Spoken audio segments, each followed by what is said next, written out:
to talk about food safety as well.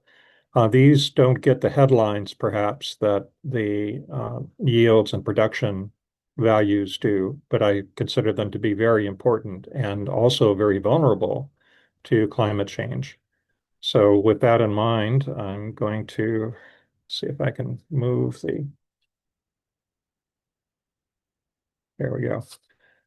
Just a little bit about food safety and just to give you some sense of what should be obvious to most folks, and that is that if we change temperature and we change the relative humidity, the incident rates of foodborne diseases, there are 8 of them that are shown here. It's not inclusive of everything, but you get a sense of just how much they can be affected by temperature and humidity and how the incidence of these foodborne diseases is likely to increase as a function of warmer temperatures and more rainfall, for example. We also recognize that in addition to those bacterial or viral threats, that fungi can also pose a major constraint with respect to food safety. The World Health Organization estimates 500 million of the poorest people, particularly in sub-Saharan Africa, are exposed to mycotoxin levels from fungi. And here's just some quick stats on that, looking at sub-Saharan Africa, North Africa, Middle East, and so forth. So we anticipate, again, that as the climate changes, it's not going to be just bacteria and viruses, but fungi and mycotoxins, and particularly aflatoxin, will pose significant threats in terms of food safety.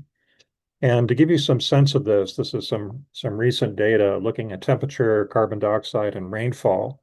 And I just want to point out that from the equatorial point of view, that when we talk about climatic stress, we also need to consider things like insects and plant disease and crop infection as well, and particularly in the context of both aflatoxins and mycotoxins. We recognize, all of us recognize, that food storage and reducing spoilage is fundamental to maintaining a sustainable food supply. And we know that processing and storage, at least in many industrialized countries, comes with energy. That is, if we can control the temperature at which the food is grown, or excuse me, where the food is stored, then that makes a huge difference in terms of how long that food can last.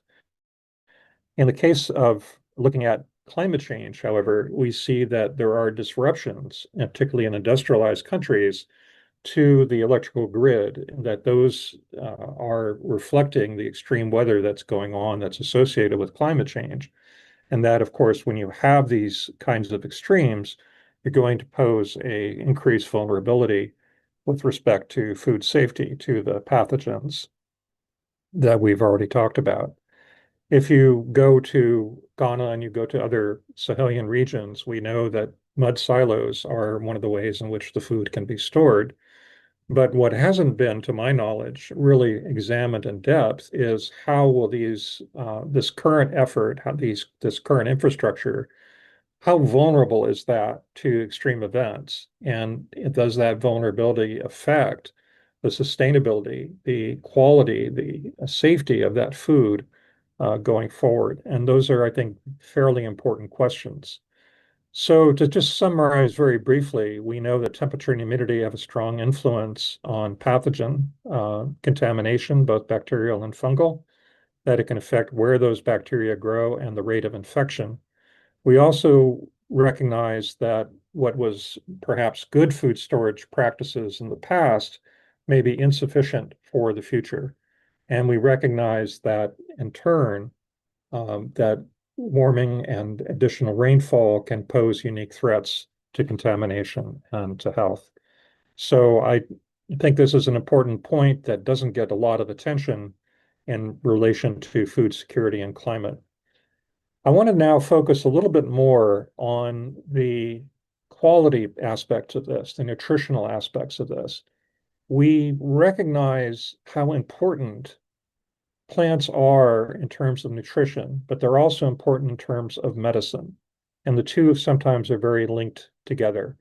So when we look at how changes in climate will in turn, and carbon dioxide in turn, will affect the nutritional status of what we consume. This is the US version of that for fruits and grains, vegetables, protein, and dairy.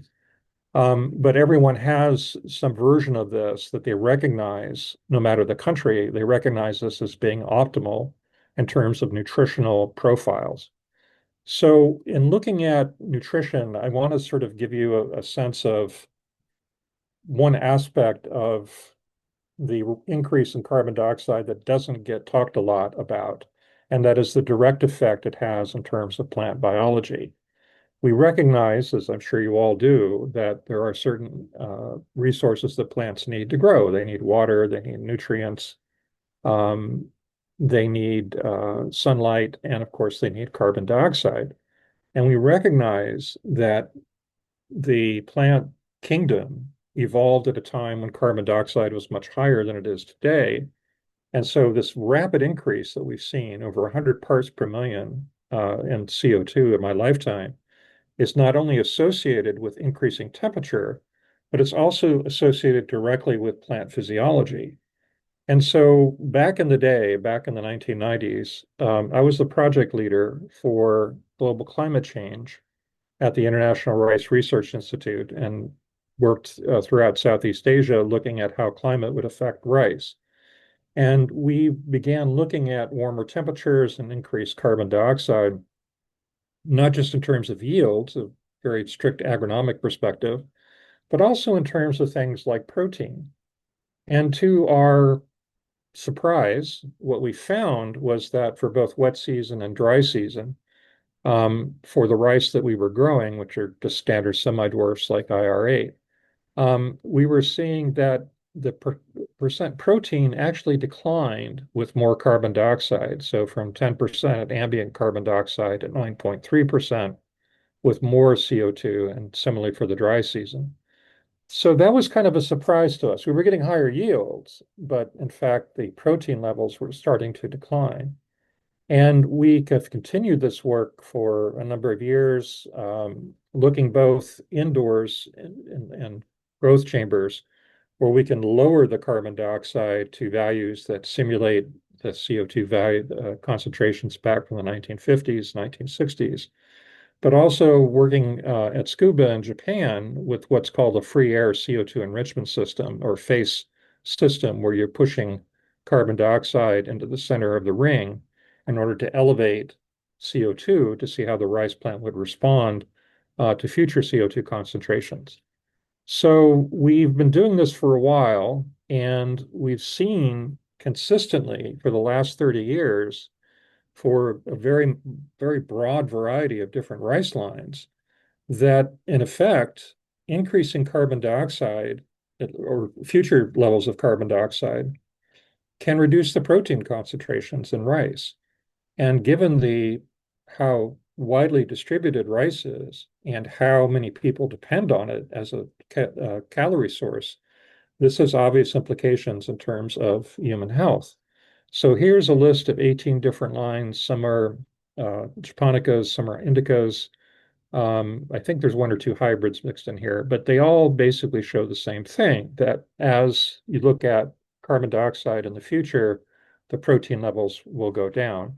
I'll just simply add, this isn't just for future. We also looked at recent changes in carbon dioxide, shown here for 8 different lines, not as genetically diverse, excuse me, but in 7 of the 8 lines, we see this decline in terms of carbon dioxide. Now, this is, again, given the general aspects of rice, we are concerned about this, but we got some pushback in the sense that one of the things that's been happening with breeders is that they've been reducing the protein level. And there's different reasons for this. It has partly to do with how like wheat and flour can be cooked and turned into bread and so forth. And what we've basically found was we looked at this is for spring wheat in North America, going from lines that were released in the early, over 100 years ago, to lines that were released in the late 1990s. And you can see that breeders have been selecting, in some cases, for less protein. This is protein in flour from spring wheat. But in all cases, we still see this decline overall in terms of protein levels. So it's not just a function of recent breeding. We think this is a direct combination or a direct consequence of what's happening with rising CO2. And this is some early work by Daniel Taub, one of the first meta-analyses to look at CO2 relative to protein concentration. So just this is looking at elevated CO2, I think mid 21st century, I think 550, 600 parts per million. And these are, of course, basic staples, barley, rice, wheat, soy, potato. And this is the number of studies that were averaged. This is the zero line, no effect of CO2 relative to protein. But with the exception of soy, you can see that all of the different crops that were studied are showing a decline. And the difference here with soy is because it's a leguminous crop, it fixes its own nitrogen. There may be a different synergy, a different interaction between carbon dioxide stimulating growth of plants and what that means in terms of the bacterial profiles in the soil that are able to fix nitrogen. So this is more of a more recent meta-analysis. It's still a little bit out of date, but it hasn't changed very much. And basically what we're seeing is this global shift in terms of elemental analysis of plants. As the atmosphere is becoming carbon rich, then plants are getting more carbon. And so that concentration of carbon is going up. But that increase in carbon in the atmosphere is not being met by a similar increase in nutrition or elemental nutrition from the soil. So what we see are changes in nitrogen, which is consistent with the change in protein, but also changes in phosphorus and potassium and calcium and sulfur and so on and so on. This meta-analysis by Irakli Lulaus, who's a mathematician, I've worked with him in the past, is really insightful in terms of getting both a sense of what's happening elementally, but also with respect to the protein levels, which are consistent with what Daniel Taub did in his meta-analysis. So we're seeing this as a direct threat, not just in terms of climate relative to yield production, but also in terms of nutritional integrity, that across the board, we're seeing this effect happening with recent changes. And this is more of an updated one. I think this came out in 23 or 24, looking at the percent change in carbon for lettuce shoots and lettuce roots. We focused primarily initially at the more major crops, but I just wanted to show you this is also happening for things like lettuce. This is a more sophisticated phase system looking for soy. We wanted to, just some methodological background, we wanted to not just look at CO2 in terms of its effect with respect to protein, but we also wanted to include temperature. And I've been working with a set of scientists at the University of Nanjing on rice. And there are different ways to do this. They're more sophisticated, but our initial design was essentially you had the phase system pushing carbon dioxide into the field, and then you had warm water circulating here as a means to increase the temperature. I apologize for this figure. As an academic, I have to show you at least one slide with so many numbers on it that nobody can make sense. So that's my obligation here. But okay, all kidding aside, what we're trying to show here are changes in the amino acids of the protein, essential amino acids and non-essential. This is for rice, and this is basically the data that we got from the phase system, the phase temperature system that I just showed you, where we have the ambient CO2 and ambient temperature. That's this column, ambient CO2, elevated temperature, and then elevated carbon, ambient temperature, and then both. And the idea was maybe if we increase both temperature and CO2, we'll see a recovery of the protein levels. And we wanted to do a more in-depth analysis of this, looking at the different amino acids, both essential and non-essential. And the basic bottom line for all of this is that we're seeing, the effect of CO2, the EC part here, that's showing a decline, but it's even further exacerbated with you have elevated temperature. So there's no evidence at all that elevated temperature is going to recover whatever decline we observed with respect to elevated CO2. And we wanted to do something a little bit different. We didn't want to just look at crops.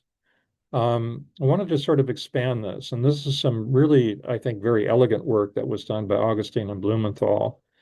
And what they did here is they fed cattle different grasses that were grown under different CO2 and temperatures. Um, the the percent nitrogen is a proxy for protein levels.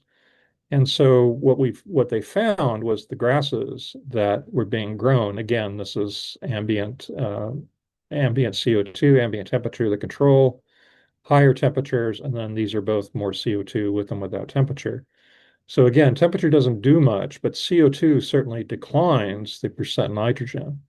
And the bottom line here is that when you fed them, that when you fed the livestock these grasses that had less protein in them, less nitrogen, that they put on weight uh, less. They didn't put on as much weight if they're as much weight as when they were fed grasses that had less protein in them. So we think this is just a direct effect at the plant level.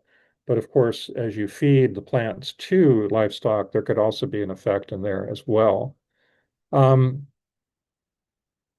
Solomon, do you want me to stop and see if there's any questions or? The plan is you do 30 to 40 minutes and then we'll open it up for comments and questions. But in the meantime, if you have any question, you can put it in the chat whilst you go through your Okay, presentation. we'll do those. We'll do those at the end then. Okay. So the other part of this, again, when you affect the plants, you're affecting not just the plants, but you're affecting everything that eats the plants. And we just looked at cattle, at livestock, but I also wanted to be looking at bees, pollinators, because as you may know, there are a lot of different constraints on pollinators, everything from colony collapse disorder to neonicotinoids to varroa mites. And we wanted to get a sense of if we are, in fact, affecting the protein levels of plants, how in turn is that going to affect the pollinators? And so we had some interesting approach to this. Um, and I don't know if this is of interest, but I'll just talk a little bit about it. And the question basically was, has the increase in atmospheric CO2 affected bee nutrition?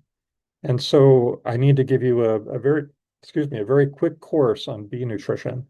First of all, bees get their nectar from plants. They're sweet. They're carbs, and they're really good at it. They do the little waggle dance where they waggle and they tell the other bees, well, you go to this flower over here, and it has all this nectar and dot dot dot. But they also rely on protein, and the protein comes from the pollen itself. And so by carrying the pollen from plant to plant, of course, that's great for the plant. It fertilizes. But the pollen itself provides a source of protein for the bees. So that's, the quick question. And again, if in fact carbon dioxide is increasing, can that have an influence in terms of the protein levels on the pollen? And in turn, would that affect bee health? So this is a difficult proposition to try and do, especially in the outdoors. We looked specifically in the fall, just prior to winter, because we wanted to look at those plants that would provide pollen for the bees to overwinter. Bees become dormant, and some of the last food that they consume in the fall is important in terms of its nutritional integrity with respect to keeping them alive over the winter. So we looked at a number of different species, but Solidago canadensis or Canada goldenrod, um, was one that really stood out in terms of when it bloomed and being one of the last sources of pollen for bees. So Solidago is pretty found almost everywhere, not quite everywhere, but a lot of the North American areas. And it's considered a perennial crop. People make honey from it. It's very bright golden yellow.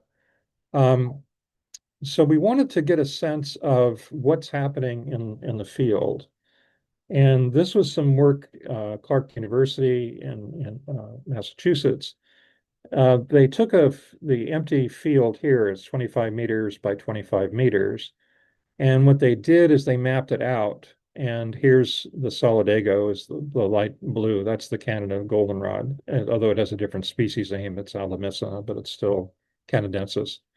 Um, and so what they did is they actually documented by video the number of visits of the bee, the apis, the common honeybee, to these various flowers and the number of individuals that visited. And by far and away, the Solidago, the Canada one, was the one showing up. So, so we had a pretty good idea that Canada goldenrod is an important key species for pollen for the average honeybee. So we wanted to focus on that in terms of how it could be responding to carbon dioxide. But even more important, we wanted to get a sense of how has it already responded to carbon dioxide, not just what future CO2 could be, what recent CO2 has been. And so we wanted to look at historical evidence. And the best way we found to do that was to actually go to a museum, in our case, the Natural History Museum in Washington, D.C., which if you ever visit Washington, D.C., it's free. It's really cool. Everything from your T-Rexes to your giant mastodons to the Hope Diamond. I mean, it's all there. But but in the back of all of this, in the gray metal cabinets, they have pressed Canada goldenrod from 100 years ago. So we were able to look at the pollen, the floral structure from this, and to analyze it based on a simple elemental analysis of carbon and nitrogen and hydrogen. And so using nitrogen as sort of a proxy for protein, that was our historical evidence. And then I was fortunate enough to know Wayne Polly, who's since retired from USDA, but he had a really interesting project. And what he has here is these, I don't know how you would describe them, little mini greenhouses. But what happened here is he has plain soil. This is grassland soil, and he's adding carbon dioxide at one end. And as CO2 is removed by the plants, the air moves to the next little greenhouse and so on and so on. And by the time it gets to this greenhouse, a lot of the CO2 has been removed. So it's estimating what the CO2 concentration was 100 years ago. And fortunately for us, we had some Canada goldenrod along these lines, along this transect that he had going. So we had both a historical record and we had a experimental record. And here's what some of the data show. This is the historical record from the Smithsonian. I forget, each of these is something like 10 or 20 different floral analyses. This is the estimated protein based on the nitrogen concentration, and this is the carbon and nitrogen ratio. And again, similar to what we saw for the other crops, that the carbon and nitrogen ratio is going up and the protein levels are going down with recent changes in the CO2, change that's already occurred. And then when we looked at the experimental data, we have fewer plants, so the error bars are much bigger. But the percent protein also tended to follow the same pattern in terms of declining with more carbon dioxide, and then the carbon to nitrogen ratio was also going up. So all this is to say is that when you think about carbon dioxide and temperature, and that gets a lot of press, but in fact, the carbon dioxide effect in terms of nutritional components of plant biology is also going to have a incredible effect in terms of how life works, not just with respect to the nutritional integrity of the crops that we consume, but also with respect to livestock and even to pollen and bees. So this change in protein has bigger effects if you start looking at it from an entomological point of view. And that is, we know based on a number of studies that when you grow a plant under high CO2 and the protein levels, the nitrogen levels decline, the insect response is to eat more of that in order to get the sufficient amount of protein for them. It isn't a question of how much they eat, it's a question of having a protein meter inside them that says, okay, I have to eat this much to get this much protein. So that's something that we think will also have ramifications throughout the food chain. Unfortunately, all of this is an aspect that, in my opinion, doesn't get the attention that it deserves because, I guess, because it's not as sexy or is not as direct a threat as production. But I would argue that it has a greater longer term effect with respect to food and to food quality going forward. So we've focused on protein. I just want to spend a couple of minutes talking about some of the other aspects. Um, we looked at protein. I showed you this figure before, but we also looked at two elements that we know are important for human nutrition. One is iron, one is zinc. And this had a little more variation in it. That is, some of the varieties that we looked at didn't show a decline, but a number of them did. And we wanted to do an even a deeper dive on this, looking at what was happening with respect to vitamins in rice. And here we were focused on the Chinese lines. I think these are all indicas and a few hybrids. And we were focusing on vitamin B1. Vitamin B is one of the major vitamins that's contained in rice. And again, there's a lot of variation, but it's clear that on average that these vitamins are declining across a fairly broad genetic basis. And then we found this. We looked at alpha tocopherol, vitamin E, and to our surprise, it was going up with more carbon dioxide, with one exception. So this had us scratching our heads. What is going on here? Why are some declining? Why are some increasing? And we think for now it's a working hypothesis, and let me try and explain. If I have if I have a chemical compound that doesn't require nitrogen, that is, it's getting more carbon.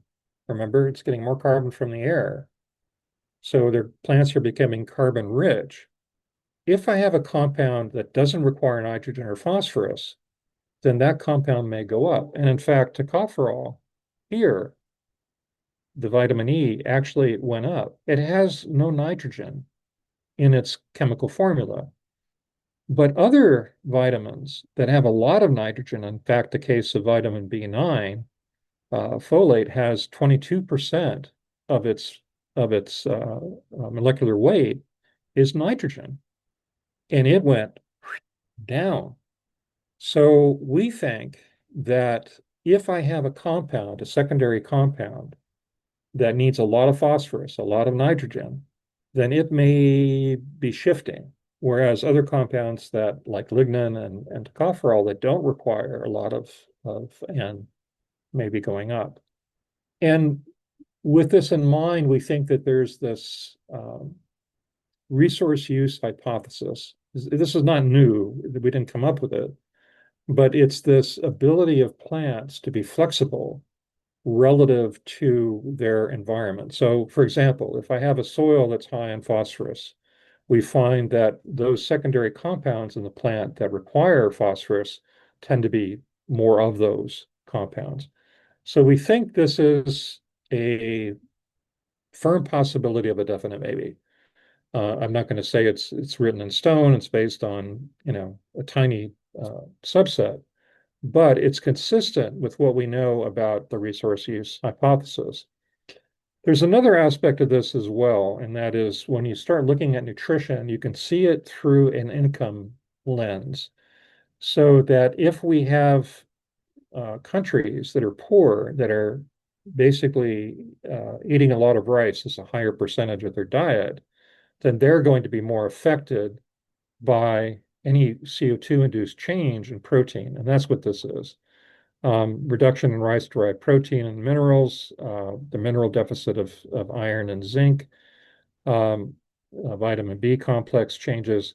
So these are the poorer countries that are showing the bigger effect. We looked at I can't remember 9 or 10 different countries that had different GDPs that where the GDP was reflective of the amount of rice consumed. The poorer the country, the more rice.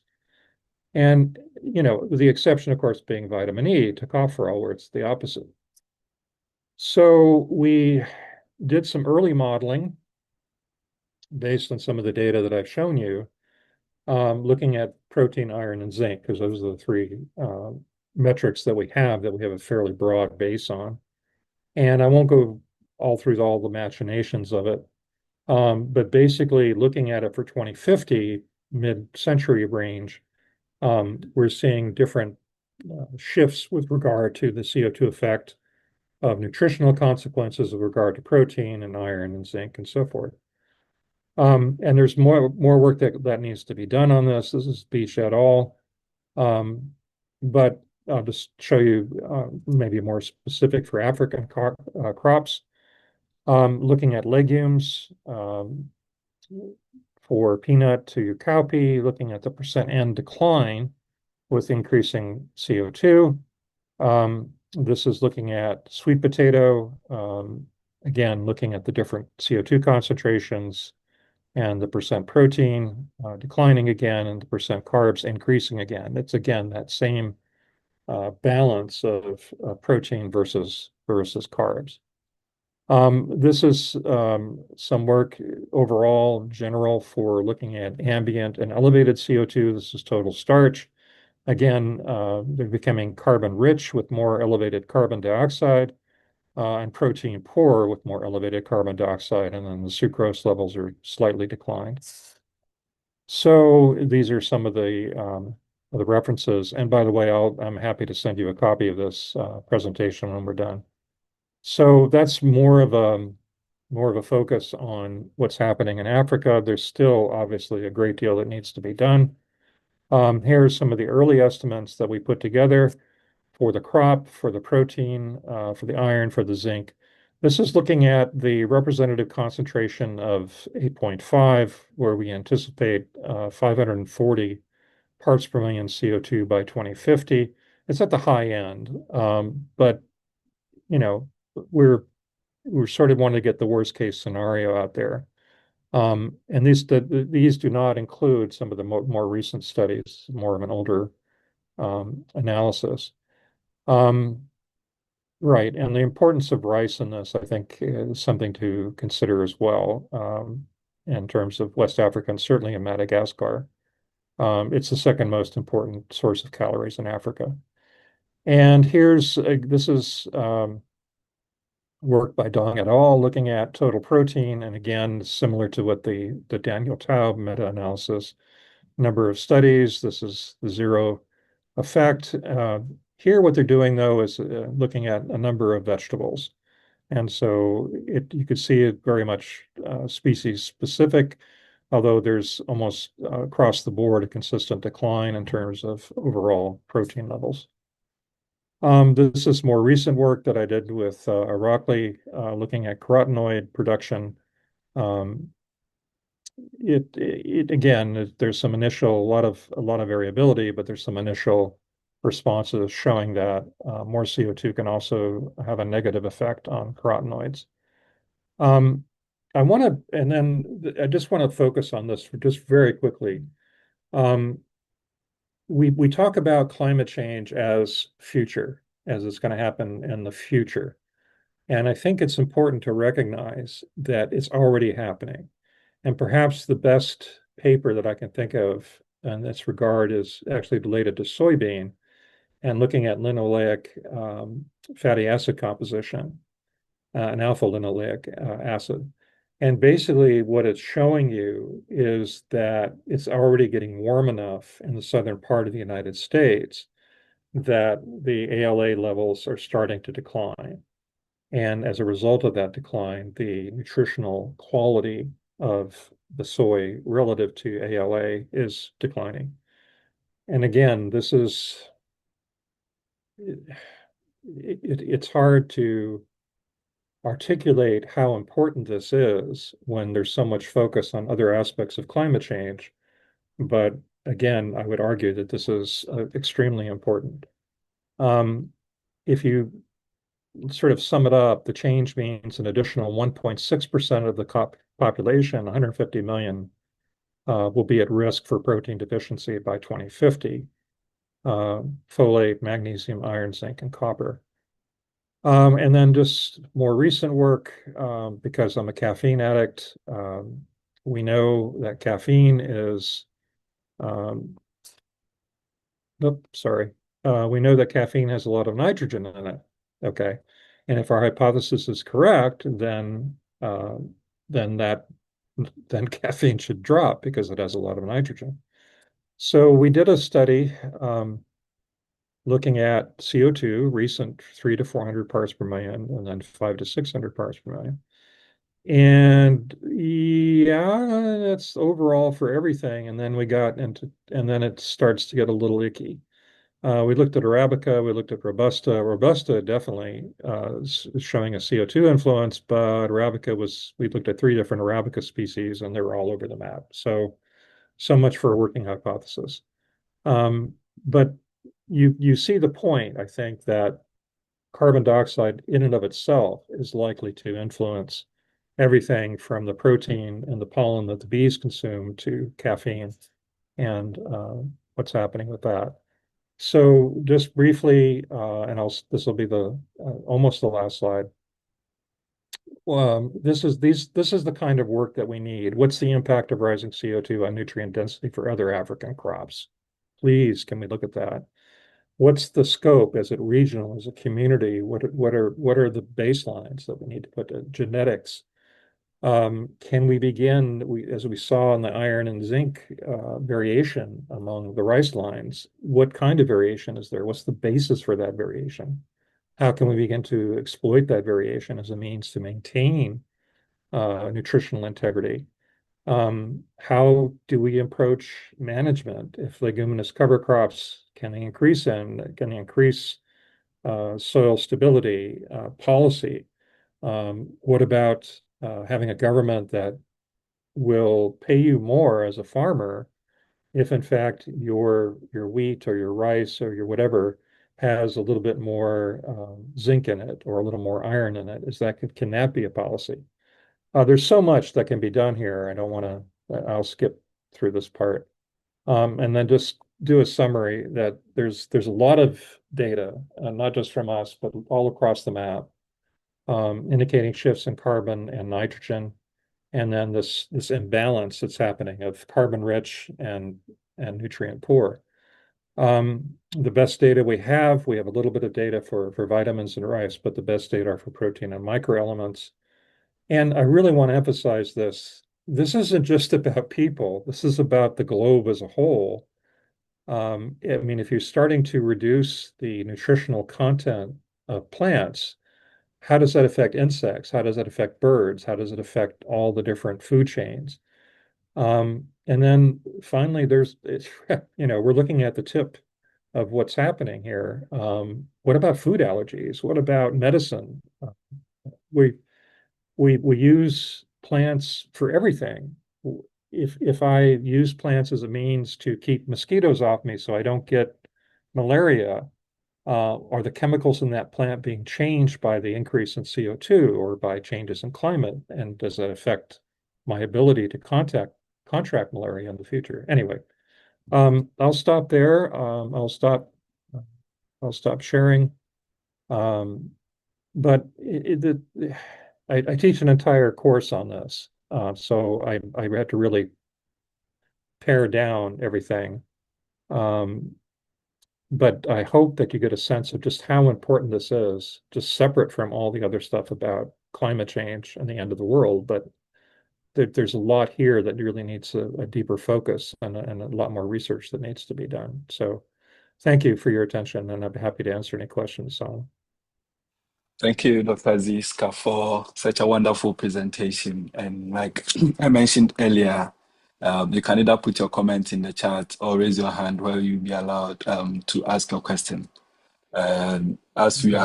As we invite comment, I just saw some chats from Gloria, who wants to know what can be done to get this climate change impact on food clear to our government. Example is in Nigeria, because the knowledge gap is very massive. Sorry.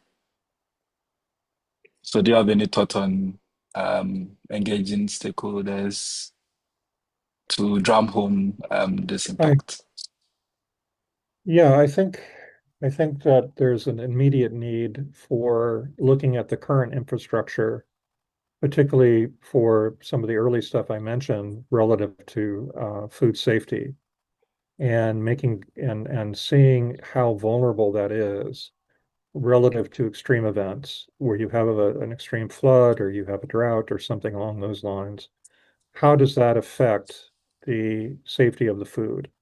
And how does the current infrastructure meet it or not meet it? So that would be one of the first things going forward.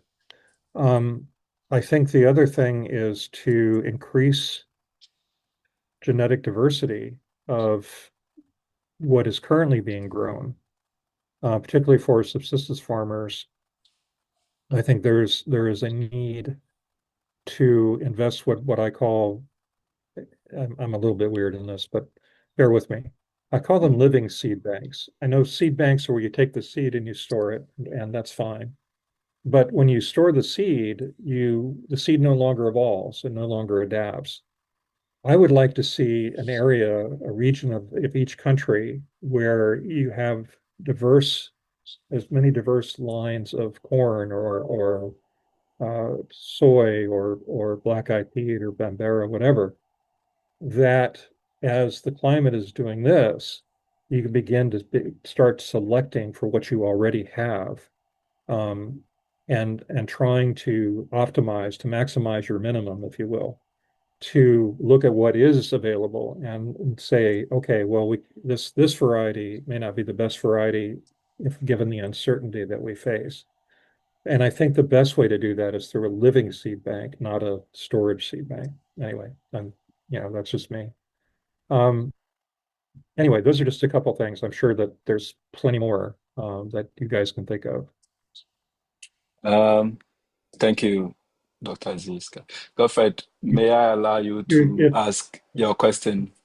okay, so I just saw one come up, looking at the increase in CO2 leads to a decrease in protein levels in rice, the why or how.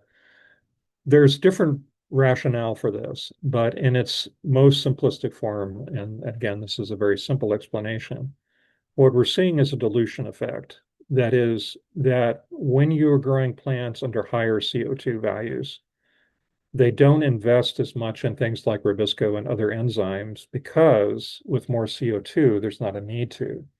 And so that less investment in and protein and nitrogen, and then that is reflected in this resource use hypothesis idea that if I give more of something to the plant, then that will favor taking that something and putting it into secondary compounds. So in the case of rice, if we gave it more carbon, we got more tocopherol, more vitamin E, because vitamin E doesn't require any nitrogen. But for those compounds that required a lot of nitrogen, they declined in overall concentration. Thank you. So, Godfred, I don't know if there are any follow-up. You can raise up your hand and we'll allow you to ask a follow-up question.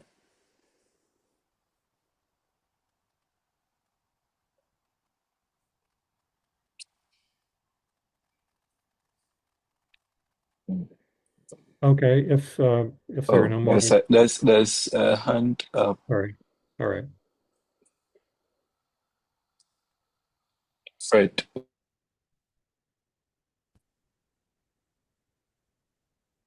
Okay, thank you, Brother Solo. Uh, I think food security issues have now become a general concern. So I want to find out what are some of the strategies that we can effectively, mitigate. Uh, Frederick, I'm having a hard time hearing you. Can you speak up a little bit? Yes, yes. I said, can you hear me now? Yes, yes. Go Yes, forward. yes.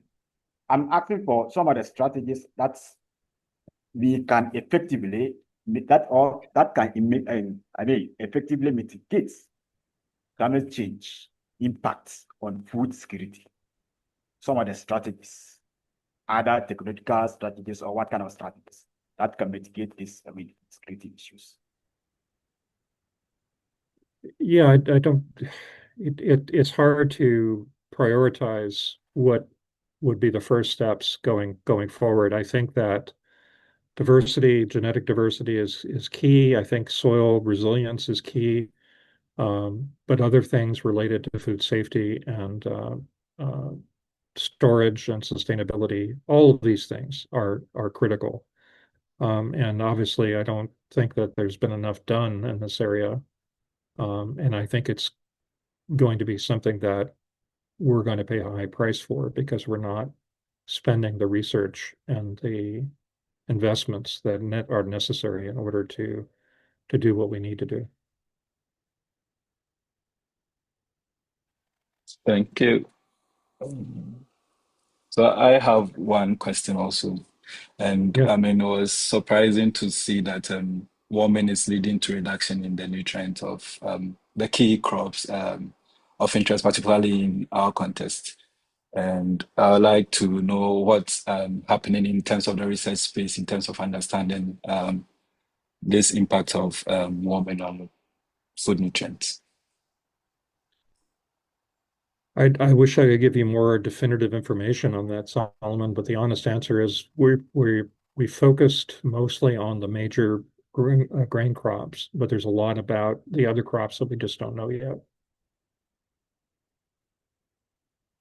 Thank you. I'm Is sorry, I any can't be more helpful than that. yeah, yeah, thank you so much. Please, any other comment or question for Dr. Ziska?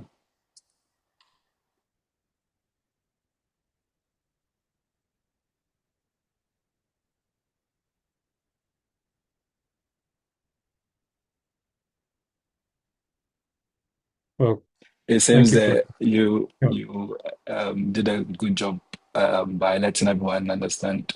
Um, there is a quick question in the chat now about could the changes in the nutrient content in crops possibly imply that we could have crops that previously did not have nutritional value now having nutritional value? um, yes and no. Let me rephrase that a little bit.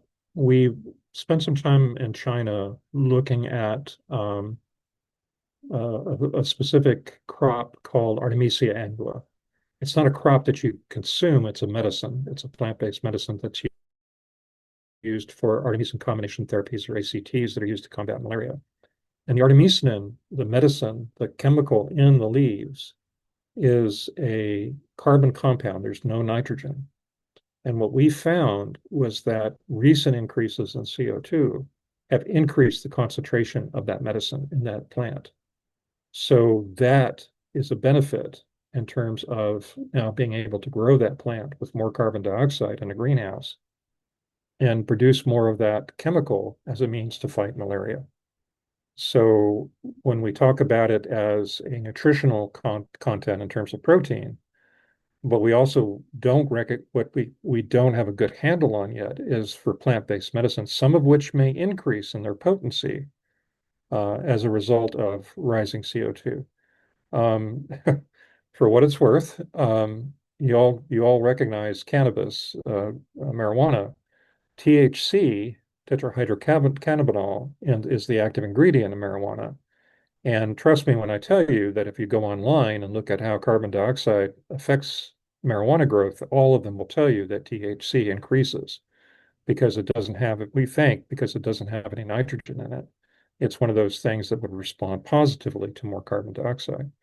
So there may be other nutritional, other chemical aspects that would be improved, as in the case of tocopherol, the vitamin E, but there's a lot we just don't know yet. And this is one of the both fascinating and frustrating aspects of rising CO2 and climate change is trying to document, trying to get a better sense of what does it mean, not just in terms of nutrition, but what does it mean for plant-based medicines as well. Thank you. Dr. Sunderland, are you okay, or you have a follow-up question? Farid, go ahead. All right, thank you, sir, for your awesome presentation. I must admit, it's very enlightening listening to you and looking at the impact CO2 is Thank you. having on nutrition.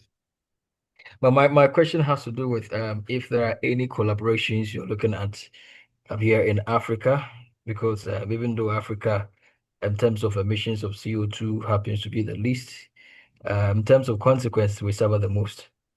And as it stands now, there is limited data on the effect of CO2 on nutrition. So I wanted to ask if you're thinking of any collaboration here in Africa, because obviously the impact will be greater here. Thank you. No, thank you. We have some work. We just put in a proposal with Solomon actually to look at potential contamination of mycotoxins for food storage in Ghana. We're hoping, of course, that we'll get funded, and we want to do more of that in terms of assessing the vulnerability of food storage. In terms of looking at CO2 and nutrition, we are potentially approaching the Rockefeller Foundation later this year to see if we can get some funding to particularly focus on the Sahelian region. And we want to really try and focus on leguminous plants and trying to understand the role that rising CO2 positive role that rising CO2 could play in terms of bacterial recruitment and in nitrogen fixation. But right now, I'll be honest with you, all our funding, we're not in a good position right now in the U.S. We're hoping we can find additional funding, other resources to move forward. This is obviously it's so important, it's so vital,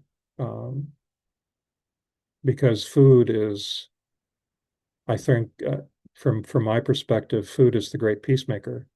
If you have food, you don't tend to fight other people. If you have food, there's no need to be angry with someone. And I think we forget that at our peril. Oh, all right. Thank you very much. I hope we get some funding to do this work here in Africa. I hope so too. All right. Thank you. Thank you. And to Stephen, I think that it starts off by doing more research in our context. And that's addressing the comment about what policymakers can do. So if you provide enough data to policymakers, then they bring such discussion on the table in terms of the distribution of resources to address food insecurity. Yes. Please, I'll take one last comment before we wrap up.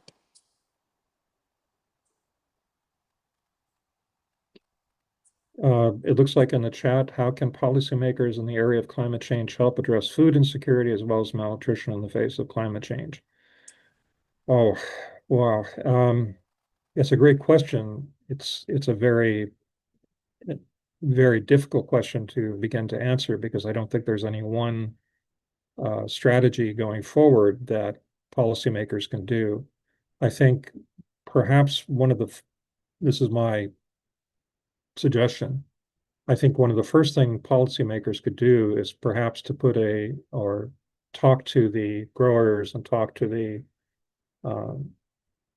the farming interests to say, look, if you can grow a variety of rice that has 5% more zinc or 5% more iron, we will give you $1 extra a bushel or whatever money it is. And have that be part of the policy going forward. So it isn't just about yield. I mean, farmers, and I know this, will talk about yield because that's what they do. And it's important, but quality is not something they talk about as much. And yet I think that's also very important. And I especially think it's important in the context of what we just talked about in regard to climate and CO₂. Okay. Rosemary, please go ahead. Yeah, thank you very much. Just a quick one, just one or two things to add to the last question. Most of the times we just ask how policymakers will do this and do that. But we forget that they are policymakers, not policy implementers. Yes. So they are policymakers. And so we need to look at the loop, the procedures, the processes that informs the policy that is being made. That is one. And then after the policy is being made, it is very critical that we understand or find strategies where we will disseminate the policy down to the level of the local person to understand. And then each of us, how do we contribute to achieving the policy? If we want to achieve this goal, how do I, as Rosemary, contribute from my corner for us to achieve this particular goal? I think we should start shifting the dynamics and look at policymakers as people who make policies but not implement policies. So how do we contribute to inform good policies, and how do we bring those good policies down to the grassroots, and how do we as individuals contribute in ensuring that these good policies are achieved? That is the thinking we should start putting in place. I couldn't agree more, Rosemary. Thank you. I just emphasize that part where the policymakers can come up with something, but if it isn't supported at the local level, it's not going to happen. And so I think that it's important to have it not from the top down, but from the bottom up. So at the regional, at the local level, to begin to implement some of these ideas and then to see how they percolate, what works, what doesn't. Yeah, absolutely. So we are on top of the hour, and I'd like to thank Dr. Ziska for sharing such a wonderful insight. And like he mentioned, we'll make the slides available as well as the video of the recordings on KHRC's YouTube channel, which will be disseminated through email for all those who registered for this webinar. Right. So you and also, I think Solomon, you have a copy of the presentation, so feel free to distribute. Yeah, thank you. Okay, great. Yeah. So thank you all for your time, and also to say that stay tuned for our next session next month. The advert will be circulated. Thank you all for Thank you so attending, much. and thank you for presenting. Bye for now. All right, thank you. Bye.